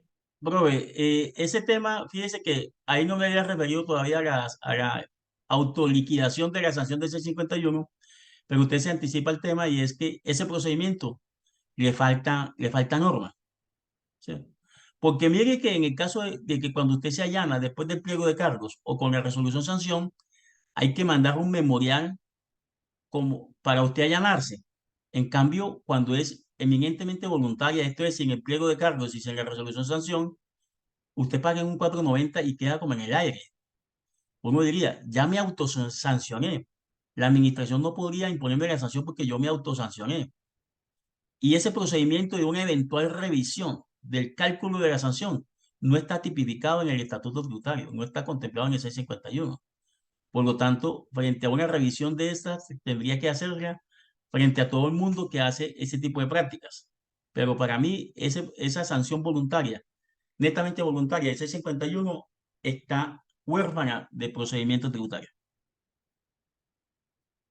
Ok. Lo que estaba diciendo es, en este caso, y se lo cuento, un caso de un municipio acá del oriente antioqueño, ¿cierto? Un contribuyente va y le llega una solicitud para presentar información exógena que estaba obligado y no presentó. Y después le llega el pliego de cargos y le dice, le proponemos una sanción de 40 millones. Desde luego que podría reducir la sanción a 20 millones. Presentó la información, pero no pagó ni hizo acuerdo de pago. Y eso fue, póngale, enero de 2023. Hoy, febrero de 2024, le llega una factura por 40 millones de sanción. Y él dice, venga, ¿cómo nos defendemos ahí? ¿Qué pasa acá? ¿Dónde se impuso esa sanción? Es una sanción impuesta que está contenida en una factura. La factura no es, ojo con eso, la factura no es un documento sancionatorio, un acto administrativo sancionatorio. La factura simplemente es un documento de cobro, el documento de cobro que pide el municipio para cobrar la sanción. Pero resulta que como el obligado a informar, el infractor, no cumplió con los requisitos, la autoridad tributaria debió continuar con el proceso sancionatorio. Tenía un mes para dar respuesta al pliego de cargos y después 6 meses para notificar la resolución sanción. No la notificó, entonces caducó la facultad sancionatoria de la administración. Ese es el llamado acá, que cuando yo me allano con ocasión del pliego de cargos o con ocasión de la resolución que impone la sanción, ese famoso memorial se convierte en una respuesta al pliego de cargos o en un recurso que la administración debe cerrar mediante un acto administrativo definitivo. Este es el llamado acá en este tema del 651 del estatuto. No sé, profe Carlos Mario, ¿cómo lo vemos ahí? ¿Alguna observación, algún comentario? No, profe, estoy completamente de acuerdo con su observación. Entonces, el llamado acá a los asistentes es estemos listos, muy pendientes en estos casos cuando yo me allano, porque realmente la administración debe cerrar el caso. Y si la administración no cierra el caso, podemos estar frente a una caducidad que nos libere de la sanción. Profe, tiene por ahí una preguntita. Sí, Creo están que levantando la mano. Jorge Alexander iba a decir algo. Dale. Norbey, no sé si me adelanto, pero es con respecto al principio de favorabilidad. No sé si la hago ahorita o voy a hablar más adelante. Adelante. O sea, mi pregunta es la siguiente, doctor. Es que cuando hablamos, como estamos hablando de exógena, pues todo va relacionado. Cuando se habla, siempre he tenido la confusión cuando se habla de la misma conducta sancionable, no sé si es al impuesto o, por ejemplo, una exógena la presenté de manera extemporánea. Si yo tuve la conducta de extemporaneidad de IVA o de retención o de otro impuesto, ahí aplica esa conducta. Para mí es otra conducta frente a una obligación distinta. Es una extemporaneidad de exógena y yo 2 años anteriores tuve una corrección, ¿ahí aplica? Esa es la inquietud. Para mí la conducta debe ser frente al tipo de obligación. Si es obligación de declarar o es obligación de informar, ¿cierto? En relación con la aplicación del 640. Profe, No sé. usted es de la misma posición del doctor Carlos Mario. O sea, creo que va en contravía, porque si mi memoria no me falla, el oficio unificado de régimen sancionatorio sí homologa todas las tipologías de conducta. Eso es lo que le entiendo. Pero me Sí. parece muy válida y muy respetable y es muy probable de que, me parece a mí, en mi sentir también, de que eso sea el correcto proceder, pues en materia de favorabilidad en lo que tiene que ver con la reducción de la sanción. Sí, acuérdate que este tema sancionatorio debe cumplir con el principio de adecuación típica, ¿cierto? Debe ser totalmente claro y contundente que al informado o al obligado no le quede ninguna duda de cuál es su actuación para no incurrir en la sanción o en este caso prohibirse de aplicar un beneficio. Quiero llamar la atención acá sobre un tema de redacción del artículo 651 que debemos tener especial atención y lo veíamos en el parágrafo transitorio que trajo la ley 2277 para reducir las sanciones cuando dice los contribuyentes que hayan incurrido en las infracciones señaladas, ¿contribuyentes de qué? Si decíamos al principio, son los obligados a informar, así como lo menciona el parágrafo 1, el obligado a informar, que puede que resulte ser contribuyente o no contribuyente.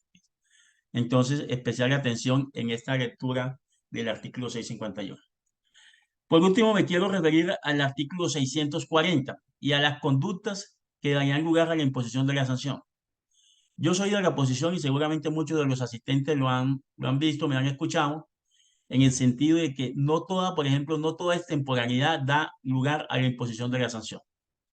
Que ese principio de lesividad que cambió mucho desde la ley 1607 de 2012 al artículo 640, que fue modificado por la ley 1819, ese principio de lesividad significa de que en todo caso, cuando no hay daño, la extemporaneidad tiene que ser relevante, como lo dijo la sentencia C-160 del 98, esa extemporaneidad debe ser relevante, de tal forma que impida que la administración lleve a cabo sus procesos de fiscalización. Yo soy de la posición que los envíos extemporáneos, antes que presente el último, no serían objeto de sanción porque la administración no sería capaz de demostrar cuál fue el daño que sufrió por esa extemporaneidad. Entonces uno ve que extemporaneidades de 1 hora, de 2 horas y liquida sanción o se acogen a sanción reducida, pues yo no recomiendo en esos casos aplicar, porque la infracción debe ser de forma tal que afecte la labor de la administración. De otra parte, en la aplicación del principio de proporcionalidad y gradualidad, que supuestamente son principios que hay en el 640, son simplemente reglas, porque fíjese que no permite graduarlas, sino simplemente una consecuencia. Si no incurrió en la falta en los últimos 2 años, entonces no tiene derecho a la reducción y así sucesivamente. Son eminentemente reglas. Y la dificultad a la hora de identificar cuál es el bien jurídico que se tutela o se protege con la información exógena tributaria impide de alguna manera aplicar correctamente la gradualidad y la proporcionalidad en la cuantificación de esta sanción. Lo del 701, en mi sentido, no aplica a las sanciones de información exógena tributaria. Y aquí les dejo unas conclusiones sobre el tema. A partir de aquí abrimos el espacio entonces para las preguntas, los comentarios. Profe, tenemos una pregunta, no sé quién es IPAD. Bien pueda, si quiere levante el micrófono.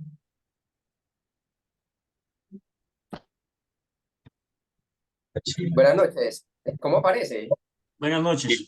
¿Cuál es su nombre? ¿Cuál es su nombre? Qué pena. Iván Castro, mucho gusto. Ah, ¿qué más, Iván? Deme un segundo, yo le cambio el... Qué Ok. raro. Así. Dale, bien pueda, Iván. Me gustaría saber la apreciación del doctor Norbey frente a la estricta, bueno, como viene redactada la norma del 651 en las reducciones, ya que hace referencia, por ejemplo, en uno de sus incisos a la reducción cuando es un pliego de cargos, ¿cierto? La Sí. pregunta es, ¿daríamos la misma aplicación ahorita que se están empezando a utilizar las liquidaciones provisionales? ¿Aplicarían el mismo sentido? Bueno, Partiendo lo que del pasa es que estricto sentido de la norma, que dice sí, pliego para de mí cargos. sí. Lo que pasa es que la liquidación provisional, cuando se refiere a asuntos sancionatorios, y no se acepta la liquidación provisional, termina cumpliendo las veces del acto preparatorio. En este caso sería el pliego de cargos, ¿cierto? Sí. Vale, perfecto, sí, es más un tema de redacción de norma, como ahí dice, Sí, es un tema de redacción. Sí, frente a la notificación del pliego de cargos, dentro del término de respuesta te puedes reducir esto. Y en estricto sentido, el otro acto administrativo se denomina liquidación provisional. Pero en atención a que en materia sancionatoria, cuando no se acepta la liquidación provisional, termina siendo acto preparatorio, para mí aplica la reducción como si fuera un pliego de cargos. Perfecto. Ese es el tema. ¿Más preguntas, comentarios?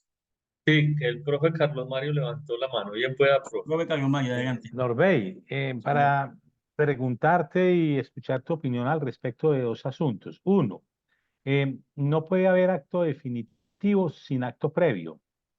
Y con la liquidación oficial de corrección aritmética pasa esa situación, que sin haber un acto previo llegan con ese acto administrativo definitivo.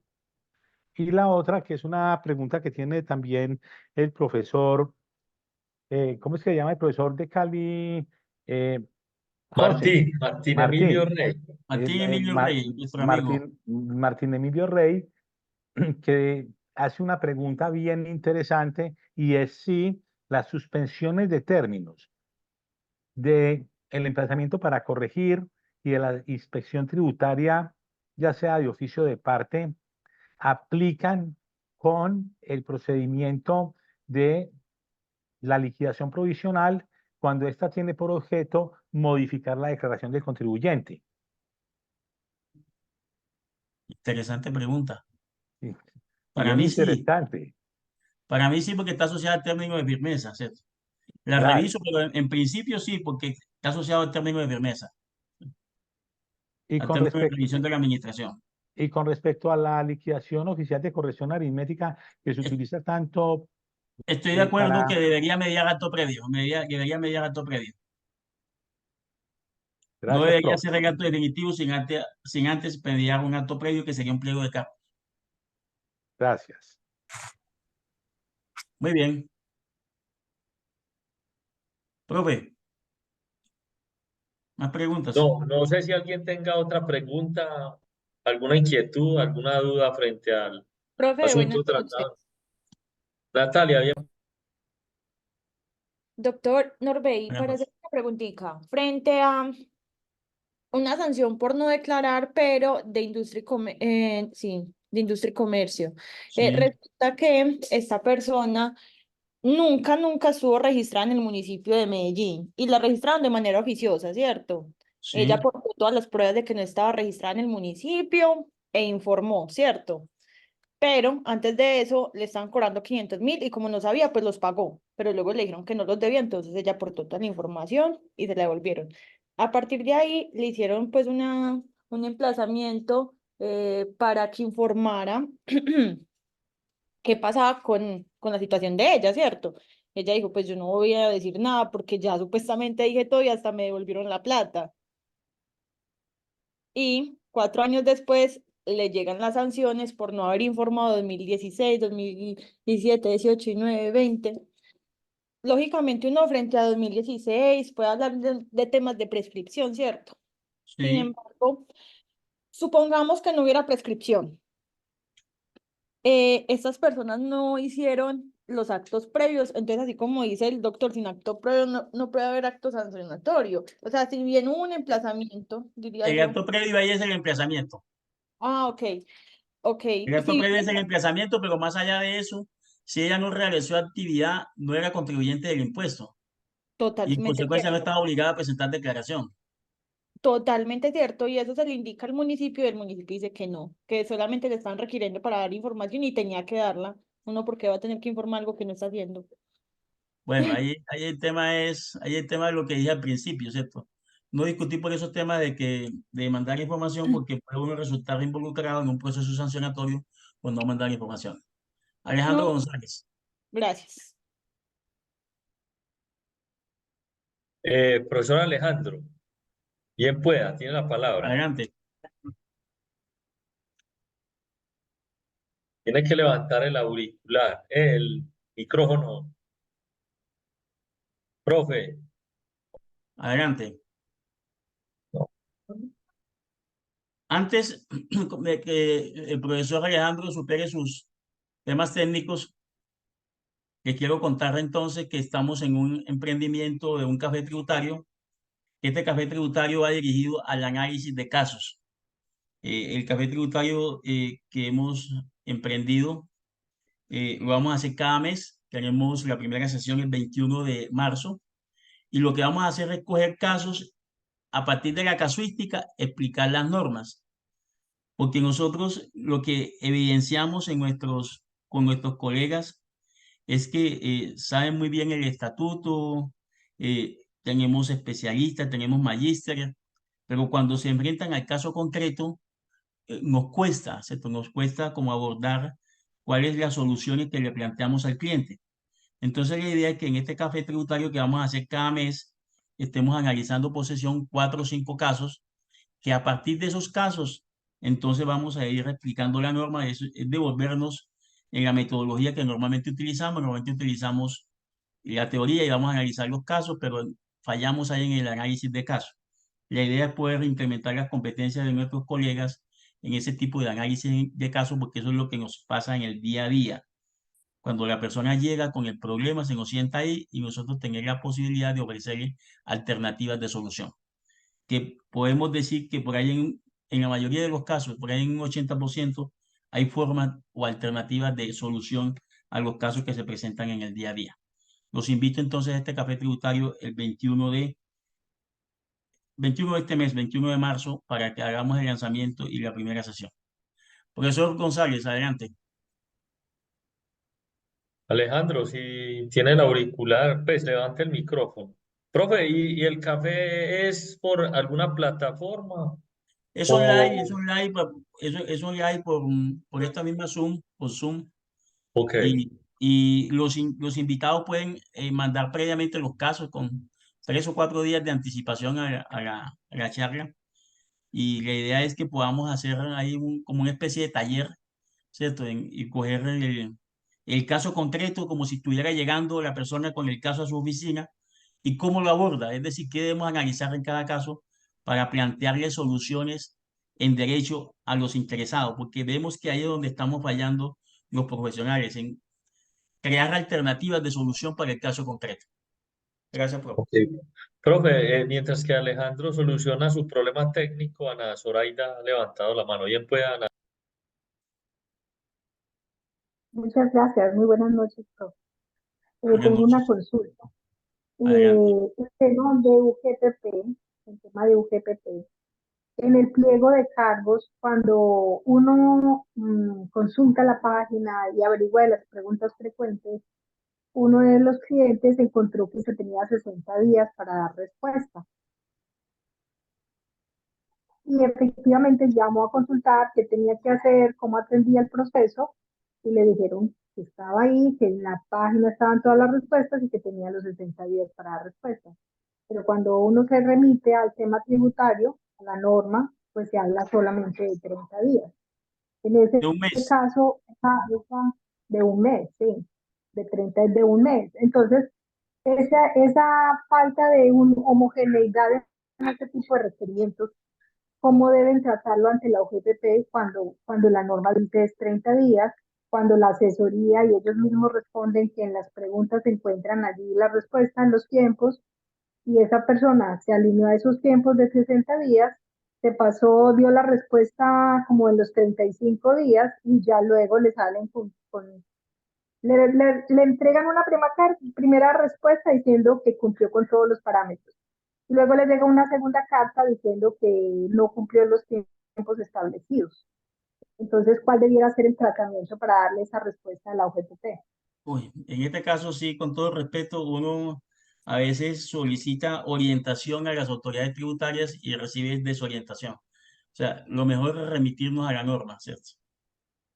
Esa es la Sí. recomendación, porque el tema de la asesoría, en ocasiones de verdad somos humanos y los asesores fallan en el tema de la respuesta y uno ya después no se puede amparar en esa respuesta para defenderse. Aunque por ahí hay una sentencia de la moralidad administrativa donde la DIAN le respondió a un contribuyente algo y después ese contribuyente afortunadamente con eso pudo defenderse. Pero no es lo más aconsejable, ¿cierto? Remitirnos a la norma Claro. expresa, sí. Y Muy ahí bien. no se tiene ninguna salida, no puede argumentarse nada más. Un tema de moralidad Frente a la administrativa, desinformación Diego, que es un ellos tema mucho mismos. más difícil de alegar, ¿cierto? De sustentar. Sí. Ah, bueno, profe, muchísimas gracias, muy amable. Muy bien. Jorge Jorge, Alexander bien Martínez. pueda. Bien pueda, Jorge Alex. Doctor Norbey, otra inquietud. Por ejemplo, el caso, por ejemplo, de aquellas personas naturales que tienen que presentar exógena y muchas veces no se dan cuenta por ingresos, ganancias ocasionales, etcétera. Y resulta ser que tenía que presentar por el año gravable 2023 la exógena. No supo, no se dio cuenta o mal informado. Y el año entrante, la falta pues del 2023 no presentó exógena. En el año gravable 2024 presenta su declaración de renta. Resulta ser que se dio cuenta y presenta la exógena después de haber presentado en el 2024 la declaración de renta. O sea, la exógena la vendría presentando en el año gravable 2025. ¿Los términos se conservan o ahí cambian?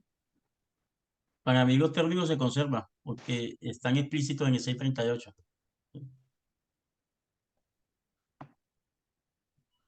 Ese es el punto. Para mí se conserva.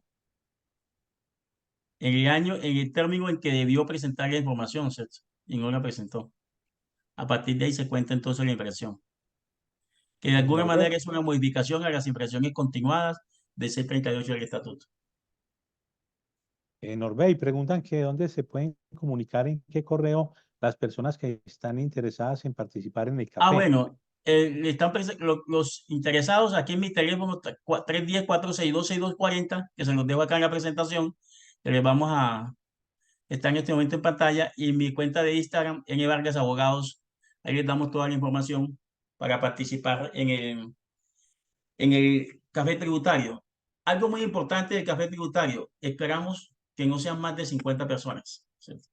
Es un cupo limitado, porque la idea es que sí podamos hacer un tema más académico, más de ejemplo, más de la mano. ¿Qué hacemos en este caso? ¿Cierto? Por ejemplo, en Profe, este caso, y entonces, en el caso puntual, ese cupo de esos 50, ¿usted en la oficina directamente haría una selección o cómo sería el proceso? pues los primeros 50 que se inscriban por sesión o si ya tocaría repetir la sesión, ya sería otro grupo, ¿cierto? Pero la idea es que por grupo necesita más de 50 personas. Por ejemplo, Ok. le tengo aquí un caso, una persona que es sancionada por no presentar declaración en el municipio de Dos Quebradas, ¿cierto? Una sanción por no mandar información. Impuesto de Industria y Comercio de los periodos 2016, 17, 18, 19 y 20. Le solicitaron información y no mandó la información y le aplicaron una sanción de 22 millones de pesos. Y esta sanción ya está ejecutoriada. Entonces, la pregunta es, ¿qué hacemos ahí? ¿Qué podemos hacer? Es coger esos casos, desglosarlos y a partir del caso desarrollar la teoría que nos apoyaría para plantear soluciones a este contribuyente o a este contribuyente. Esa es la metodología que vamos a utilizar en el café tributario. A partir del caso concreto, ir a la teoría que nos sirve de soporte para solucionar los casos. Muy bien. Alejandro, levante el micro, ahora sí. Buenas noches, muchas gracias. Qué pena que ahorita algún problema con el internet y cuando fui a hablar ahora mismo se cayó la señal y casi no vuelvo a entrar. Muchas gracias, profesor Nubey, José Darío, Carlos Mario, a todos los asistentes. Me perdí un pedazo, pero perdí entonces una pregunta que iba a hacer porque al final yo sé que la contestaron, entonces más bien voy a hacerles un comentario o una invitación más bien. Profesor Nubey, Señor. yo sé que que Carlos Mario también seguramente irá en la misma línea. Estamos ya claros que va a haber una nueva reforma tributaria. Si va a haber una nueva reforma tributaria, a mí me gustaría que pudiéramos escribirle y yo consigo los senadores a los cuales les escribimos si quieren. Hombre, no sería, para mí, hoy, desde el punto de vista de la legalidad de la sanción todavía del artículo 651, esa sanción máxima de 7.500 VTM, me parece todavía exagerada. Porque si hoy la administración tributaria tiene facturación electrónica, nómina electrónica, documento electrónico y operaciones de más de 5 VTs, todas deben ir por factura electrónica. Y prácticamente hoy todo el mundo está obligado a generar información y lo que no sea por compras y ventas, pues va por facturación, por nómina electrónica. Entonces yo digo, hombre, entonces, ¿cuál es esa otra información que nadie no tiene? Si ya tiene la mayor parte, si ya tiene la mayor parte de la información. Me gustaría que pudiéramos invitar a nuestros amigos congresistas a ver si podemos seguir reduciendo esas sanciones, porque yo ya no encuentro de mucho asidero que la sanción sea de ese tope. ¿Ustedes qué opinan? Yo considero que efectivamente vos tenés razón, pero si ante una eventual reforma tributaria, la invitación aquí a todos los profesores que nos acompañan y a todos los colegas es que hagamos una propuesta de actualización del régimen sancionatorio y del procedimiento tributario. Que tenemos muchas normas que ya están inveteradas, normas que ya están desactualizadas. Entonces, hacemos una propuesta en bloque e incluimos inclusive lo que usted está mencionando. No, pues profesor, incluso entonces la modificación del 640, porque es que recuerde que usted la mencionó muy bien, la sentencia C690 del 98, 96 de la Corte dice, venga, es que si no, o sea, la sanción, el daño punitivo al Estado se compensa como en el derecho penal con un pago, ¿cierto? Pero en muchas ocasiones uno lo ve hasta con los municipios.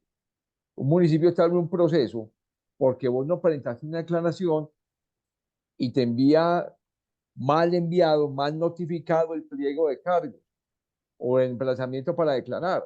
Y como no te llegó, pues vos no presentaste, entonces te sanciona y te sanciona con fundamento en los ingresos. Pero después cuando ella te hace la liquidación oficial de revisión, resulta que el impuesto son 20 millones, pero tenés una sanción de 130 que porque no atendiste el emplazamiento para declarar. Entonces uno dice, oiga, ¿cómo así que si el impuesto mío vale 120, la sanción por no haber declarado son 130? Estamos de acuerdo, profesor Alejandro, las sanciones en materia de impuestos territoriales, podemos decir que desconocen el artículo 59 de la Ley 788 de 2002, que deben ser proporcionales al impuesto. Hay que ir caminando en ese sentido. De hecho, por ejemplo, en el municipio de Medellín, con la expedición del acuerdo, el nuevo Estatuto Tributario 093 de 2023, la sanción por no declarar impuestos de industria y comercio se redujo del 10 al 5% de los ingresos, siendo todavía muy alta, pero creemos que algo es algo, ¿cierto? Y se logran cosas, pero hay que atrevernos a hacer propuestas, y si usted tiene contacto con senadores, desde el punto de vista académico, formulamos las propuestas y la idea es poderlas sustentar y que de alguna manera algo de lo que decimos quede en la reforma tributaria. Profe, vamos Profe, llegando al gracias. final.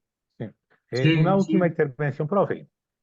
Sería muy interesante la propuesta de Alejandro González de poder intervenir en la elaboración de un proyecto de ley. Por Tiene ejemplo, que ver con nosotros la academia. Por ejemplo, nosotros aquí en la Autónoma estamos con una idea y un proyecto de ley para unificar el recurso de reconsideración en materia tributaria que tenemos unas excepciones de unas normas contra las cuales procede el recurso de reposición y otras que tienen reposición y subsidiario apelación, lo cual genera un conflicto desde el punto de vista académico, procedimental y pues sería muy interesante la propuesta de Alejandro en el sentido de que nos pudiéramos reunir con estos representantes de la Cámara y senadores con el objeto de presentar un proyecto bien serio y hacerlo dentro de un esquema de un proyecto de investigación que a nosotros, que hacemos parte de un grupo de investigación, pues nos sirve bastante en cuanto a la producción de productos top A y top B del Ministerio de Educación Nacional. Muy importante, profe, muy importante la propuesta, cuenten conmigo.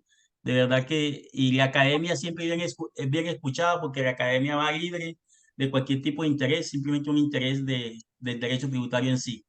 De verdad que muy Profe, buena propuesta y cuenten conmigo. Profe. profe, nos quedan 3 minutos. Le voy a dar la palabra a Marta y aquí entonces concluimos el evento del día de hoy. Marta, bien pueda. Muy bien, adelante. Marta. Sí, buenas noches, profesores. Marta, buenas noches.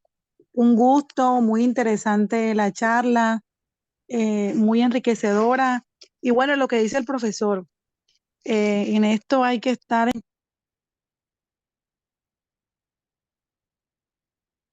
Pero buena voz. Sí, profe, sí, ahora sí. Adelante. Sí, Bueno, adelante. mi pregunta es muy puntual. El caso de, bueno, de un municipio, bueno, se solicitó mediante requerimiento ordinario una información a un contribuyente. No suministró la información, se procede a el sancionatorio a través de la emisión de pliego de cargos, ¿sí? Luego de vencido el término para responder por parte del contribuyente, bueno, si no se presenta, si no acepta, durante el término que tiene para ello, se procede a emitir la resolución sanción. Sí. Posteriormente, profesor, luego de ejecutoriada esta y vencido también el término para actuar por parte del contribuyente, queda ejecutoriada y posteriormente ya, este sería como el título para poder hacer el cobro. Desde luego. La resolución Ah, sanción. ok. Sí, era eso. Lo que pasa es que me conecté un poquito tarde y tenía un caso así como que parecido y todavía hay tiempo para responder al pliego de cargo y aceptar parcialmente para poderse acoger al beneficio Beneficio de la de la reducción. sanción. Sí. Ah, ok. Totalmente de acuerdo, Marta. Listo, era eso, profe. Quería validar Muchas esta gracias. parte porque es un poquito tarde. Muy bien. Norbey, disculpe, aclararle a la audiencia y si tenés la sentencia, que muchas veces, aún vencidos los términos para dar respuesta al pliego de cargos, etcétera, mientras la administración no haya generado una nueva actuación, todavía el contribuyente puede acceder. Sí, desde luego. Lo que pasa es que el mes es perentorio para la administración, que da facultad de imponer la sanción mediante resolución. Pero si la administración no ha actuado, el contribuyente puede todavía presentar información. Eso es totalmente claro, Alejandro. Gracias por la aclaración. Profe, yo quiero darle el agradecimiento por parte de la Universidad Autónoma, del Comité de Egresados de la Facultad de Contaduría Pública y de la especialización en legislación tributaria, de la cual obviamente coordino actualmente.